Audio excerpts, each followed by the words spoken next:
ଦେହଟା ଭଲ ଲାଗୁନଥିଲା ବୋଲି ଟିକେ ଶୋଇପଡ଼ୁଥିଲି।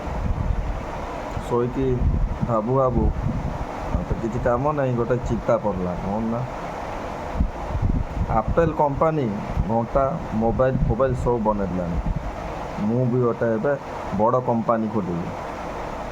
ତ ନା କ'ଣ ଥିବ ଜାଣିଛ? ତରଭୁଜ କମ୍ପାନୀ।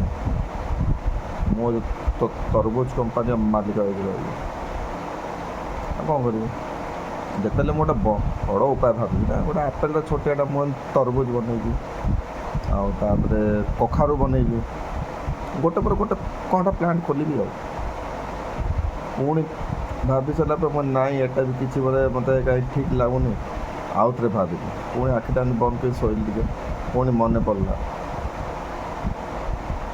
ଖୁଦପାତିଆ ଦିମାଗ, କ'ଣ କରିବି ଭାବିଲି। ଯାଏ ଘର ପଛପଟ ଗୋଟେ ଅମୃତଭଣ୍ଡା ଗଛ ଅଛି, ଅମୃତଭଣ୍ଡା ଆଣି ଖାଏ। ଗୋଟେ ଅମୃତଭଣ୍ଡା ଛିଣ୍ଡେଇଲି, ଆଣି ଖାଇଲି, କିଛି ଖୁସି ଲାଗିଲାନି।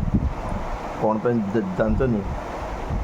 ମନ ଭିତରେ ଗୋଟେ ସଙ୍କଟ ଥିଲା ଯେ ଅମୃତ ଭଣ୍ଡା, ମୁଁ ଏଇଟା ତ ଭଣ୍ଡା ଟାଇପ୍ର ହେଇଛି, ତା ଦେହରେ ଅମୃତ ଅଛି, ଖାଇଦେଇ ବୋଧେ ଅମର ହେଇଯିବି।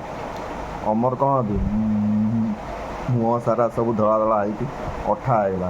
ପିମ୍ପୁଡ଼ି ମାନେ ଗୋଡ଼େଇଲେ ଆସି ପୁଣି ଖଟ ଉପରେ ଶୋଇଲି। ଆଉ କ'ଣ କରିବି? ଚିନ୍ତା ନାହିଁ।